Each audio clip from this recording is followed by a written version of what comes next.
Assalamualaikum students. Welcome to online teaching system initiated by Nasra Public School. Grade 9 Chemistry, Lesson 4 Chemical Combination. Recapitulation. In our last class, we introduced the definition of chemical combination and law of conservation of mass stated by Lavoisier with the practical verification given by Landaunt. Chemical combinations. Students' learning outcomes. By the end of the lesson, student would be able to define the law of definite proportions, explain the law of definite proportions with its relative example, differentiate between the examples given by Louis Prost and Berzelius. Law of definite fixed proportions. Introduction. In 1799, French chemist Louis Prost established this law. Concept or reason of the law.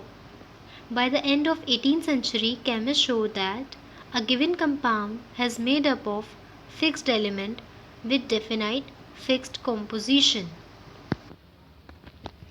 Law of definite proportions statement. Different samples of the same compound always contain same element combined together with a fixed or same proportion by mass. Explanation and example of the law.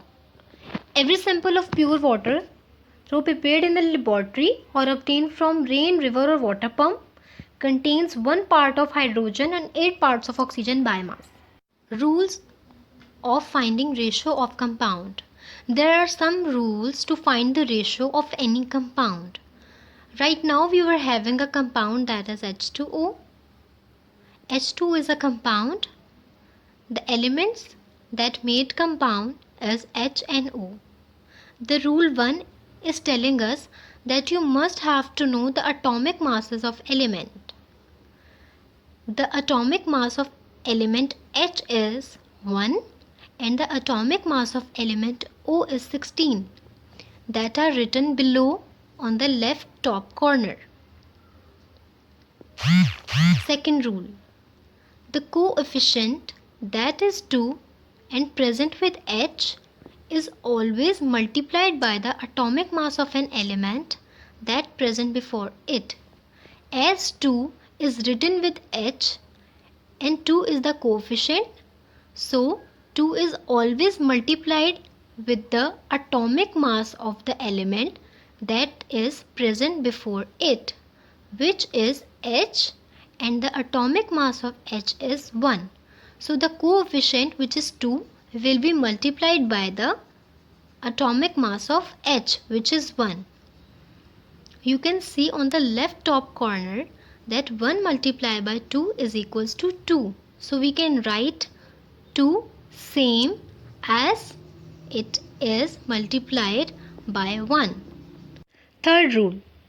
The rule 3 is telling us that after the second step, if you get the ratio in a manner that is divisible with the same number or a same table, so you can divide it to get the simplest ratio. As you get in second step, you get 2 is to 16. That is divisible with the same table, which is 2. 2 ones are 2 and 2 eights are 16. So you get the smallest ratio. 1 is to 8. That is the reason H2 has a ratio of 1 is to 8.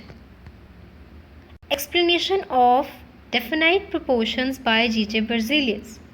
J.J. Berzelius further proved the law of definite proportion by his practical based on the formation of PbS, that is lead sulfide. Example. The practical example of Berzelius is divided into 2 parts. In the first part, Berzelius heated 10 gram of lead Pb with various amount of sulfur S. He got exactly 11.56 gram of lead sulfide, that is usually present in nature purest form. In the second part, he used 18 gram of lead Pb with 11.56 gram of sulfur. He got exactly 11.56 gram of lead sulfide PbS and 8 gram of lead Pb remained unused. Explanation of Berzelius practical. Berzelius also proved the law of definite proportion by his practical. In his practical, he made the compound, that is PbS, which is purely occurred in nature with the mass of 11.56 grams. He proved that a natural compound exists in nature with a definite fixed mass or elements. Conclusion of Berzelius and Prost. By the experiment of Louis Prost, the definite proportion of water molecule H2 was proved. By the experiment of Berzelius, the definite proportion of composition of lead sulfide PbS was proved. Summary. Law of definite proportion was established by Louis Prost. Law of definite proportions tell the composition of substances and compounds in a fixed manner. H2 molecule has a ratio of 1:8. PbS purely occurred in nature with a mass of 11.56 grams. Berzelius has shown in his example that purest compound occurs in nature with the fixed proportion law. Thank you.